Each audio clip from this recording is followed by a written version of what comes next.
I keep getting lots of contact about my thoughts on the Katt Williams interview on Club Shay Shay. The interview heard round the world. And I don't know, my take is probably going to be really, really boring. Number one, I want people to keep in mind, my dad has been dead for 15 years, so I have not been fully immersed in the world of comedy. I don't know the ins and outs of that like that anymore, because my end has been gone for 15 years. You know, I've got friends in the game, but we don't sit and talk about, you know, stuff like that. So I don't know Katt Williams. Never met him. That's one person I never did get to meet when my dad was alive. But from everything that I've ever heard my dad, you know, say, he's always seemed like a stand-up dude. So I have no qualms, no quarrels with him. I thought the interview was hilarious, entertaining. That man dropped so many one-liners that I'm sure we are going to be wearing down to the ground in this year of our Lord 2024. But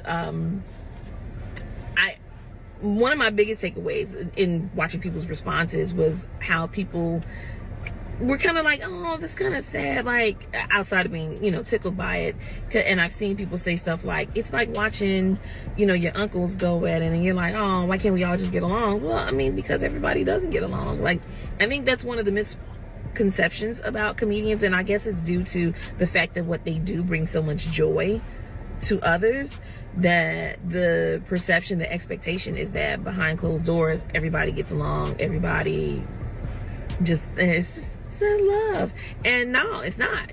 They've always been competitive. Like, it's always been, as far as I've ever witnessed in watching my dad, it's always like you'll have, you know, people beefing, like same as within your family. Just because y'all related don't mean y'all all get along, right? Comedy's no different.